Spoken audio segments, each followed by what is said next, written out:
یہ سعادت عطا فرمائی ہے کہ نماز تراویح کے اندر کلام مجید فرقان حمید کا سنانے کا مجھے موقع ملا ہے۔ آپ حضرات بھی ماشاءاللہ خوش نصیب ہیں کہ جنہوں نے پیچھے کھڑے ہو کے اللہ کے پاک کلام کی تلاوت کو سماعت فرمایا ہے۔ نبی پاک علیہ السلام کا فرمان ہے کہ قرآن مجید کا ایک حرف پڑھنے سے 10 نیکیاں ملتی ہیں، ایک حرف پڑھنے سے۔ اب الحمد سے لے کے والناس تک کتنے حرف ہیں؟ اللہ اکبر، اندازہ کریں۔ پھر اس کا اجر و ثواب اللہ کی بارگاہ سے کتنا ملتا ہے اگر یہ اللہ کی بارگاہ میں مقبول ہو جائے تو۔ دعا یہی ہے اللہ کی بارگاہ میں کہ ہم نے جو پڑھا ہے اگر اس میں کوئی ہم سے غلطی کوتاہی پڑھنے میں ہوئی ہے تو اللہ اسے معاف فرما دے، اور ہمارا یہ پڑھنا اور آپ کا سننا اپنی بارگاہ میں قبول و منظور فرما دے۔ ایک حدیث میں آپ کے سامنے پیش کرنا چاہتا ہوں۔ حضرت سیدنا اسید بن حضیر رضی اللہ تعالیٰ عنہ، یہ نبی پاک علیہ السلام کے صحابی ہیں، اسید بن حضیر۔ آپ فرماتے ہیں کہ میرا معمول تھا میں اپنے گھر میں نا رات کو روزانہ سورہ بقرہ کی تلاوت کیا کرتا تھا، روزانہ۔ اکثر کبھی کبھی ناغہ ہو جائے تو الگ بات ہے، وگرنہ میرا معمول تھا یہ کہ میں اپنے گھر میں رات کے وقت سورہ بقرہ کی تلاوت کر کے سویا کرتا تھا۔ فرماتے ہیں ایک رات ایسا ہوا کہ میں سورہ بقرہ پڑھ رہا ہوں اور پاس گھوڑا میرا بندھا ہوا ہے، سواری کا گھوڑا جس پہ میں سواری کیا کرتا تھا، اور اس گھوڑے کے ساتھ ہی تھوڑا سا وقفے پہ میرا بچہ، میرا بیٹا چارپائی بچھا کے وہ بھی لیٹا ہوا ہے۔ میں اپنی چارپائی پہ بیٹھ کے سورہ بقرہ کی تلاوت کر رہا۔ فرماتے ہیں میں نے پڑھتے پڑھتے محسوس کیا اور دیکھا بھی صحیح کہ میرا گھوڑا نا حرکت کر رہا ہے، اپنی جگہ سے اچھلتا ہے، کودتا ہے، ایسا لگتا ہے جیسے ابھی ابھی اپنا رسہ توڑوا کے نا یہ کہیں پرواز کر جائے گا، ایسی اس کی تیز سی حرکت ہے اور اس کی جناب والا اچھل کود ہے۔ سورہ بقرہ شریف کی تلاوت میں کر رہا ہوں تو فرماتے ہیں میں نے اس کی حرکت دیکھ کے نا، اچھلنا دیکھ کے تھوڑی دیر کے لیے سورہ بقرہ پڑھنی بند کر دی۔ میں نے سکتہ کیا، سکون کیا کہ دیکھو یہ کیوں حرکت کرتا ہے۔ فرماتے ہیں جب میں نے سورہ بقرہ پڑھنا بند کر دی نا، وہ گھوڑا بھی سکون میں آ گیا، اس کی حرکت بھی بند ہو گئی، اچھلنا کودنا اس نے ختم کر دیا۔ حضرت حسین کہتے ہیں میں حیران کہ سورہ بقرہ کی تلاوت ہو رہی تھی تو یہ حرکت کر رہا تھا، اچھل رہا تھا، کود رہا تھا، اور بند ہوئی ہے تلاوت تو یہ سکون میں آ گیا ہے، یہ ماجرا کیا ہے؟ فرماتے ہیں کچھ دیر سوچ و بچار کے بعد میں نے پھر سورہ بقرہ پڑھنا شروع کر دی، دوبارہ سے میں نے تلاوت شروع کر دی۔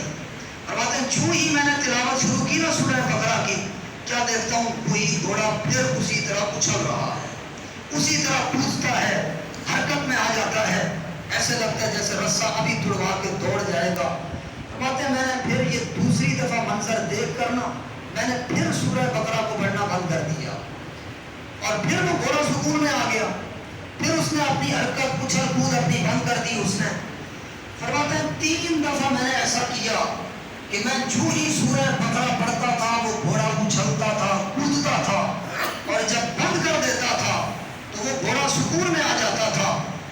تو فرماتے ہیں میں نے پھر آسمانوں کی طرف نگاہ اٹھا کے دیکھا نا کہ زمین سے لے کے آسمانوں تک ایک نور کی لڑی بندھی ہوئی ہے، ایک نور کا سما ہے، آسمانوں تک نظر آتا ہے، زمین سے شروع ہوتا ہے۔ میرا گھوڑا اسی کو دیکھتا ہے تو حرکت میں آ جاتا ہے، اچھلنا شروع ہو جاتا ہے، کودنا شروع ہو جاتا ہے۔ فرماتے ہیں میں نے وہ منظر دیکھا کہ نور ہی نور ہے، رحمت ہی رحمت ہے آسمانوں تک۔ یہ منظر میں نے خود اپنی آنکھوں سے دیکھا۔ فرماتے ہیں ادھر سے جناب صبح ہوئی اور میں نماز پڑھنے کے لیے مسجد نبوی میں گیا، میں نے سرکار کی بارگاہ میں سارا ماجرا عرض کیا، یا رسول اللہ میرے ساتھ تو یہ ہوا ہے، رات کو سورہ بقرہ پڑھتا تھا، گھوڑا اچھلنا شروع ہو جاتا تھا، بند کرتا تھا تو وہ سکون میں آ جاتا تھا، اور حضور میں نے یہ بھی دیکھا کہ آسمان تک جناب والا زمین سے ایک نور ہی نور ہے، رحمت ہی رحمت ہے، روشنی ہی روشنی ہے۔ نبی پاک علیہ الصلوۃ والسلام نے فرمایا اے حسین تم جانتے ہو یہ نور کیا تھا، یہ رحمت کیا تھی جو آسمان سے لے کے زمین تک تمہیں روشنی نظر آ رہی تھی؟ عرض کی یا رسول اللہ خدا جانے یا آپ جانے، مجھے کیا خبر ہے، میں نہیں جانتا۔ نبی پاک نے فرمایا حسین وہ اللہ کی رحمت کے فرشتے تھے جو تمہاری آواز سننے کے لیے آئے ہوئے تھے۔ یہ سارے فرشتے تھے قطار وار جناب، آسمان سے لے کے زمین تک انہوں نے قطار باندھی ہوئی تھی جناب، نور ہی نور تھا، رحمت ہی رحمت تھی۔ یہ اللہ کی رحمت کے فرشتے تھے، تم قرآن پڑھ رہے تھے اور یہ تمہاری آواز سننے کے لیے، قرآن کو سننے کے لیے آسمانوں سے لے کے زمین تک قطار بندھے ہوئے تھے، اور وہ گھوڑا تمہارا اسی وجہ سے حرکت کر رہا تھا۔ تمہیں تو نہیں پتا تھا کہ یہ ماجرا کیا ہے، یہ نور کا ہے، یہ روشنی کا کی ہے، لیکن تمہارا گھوڑا جانتا تھا کہ یہ اللہ کی رحمت کے فرشتے آئے ہوئے ہیں۔ اسی لیے ایک اور حدیث میں بھی آتا ہے، نبی پاک علیہ الصلوۃ والسلام نے فرمایا صبح کے وقت مرغا، دیسی مرغ جو ہوتا ہے وہ اذان بلند کرتا ہے، وہ اپنی آواز زور سے بلند کرتا ہے، سرکار فرماتے ہیں اس کو گالیاں نہ دیا کرو کہ تمہارا آرام خراب کر رہا ہے صبح صبح، وہ تمہارا چین خراب کرتا ہے صبح صبح، گالی نہ دو اس کو۔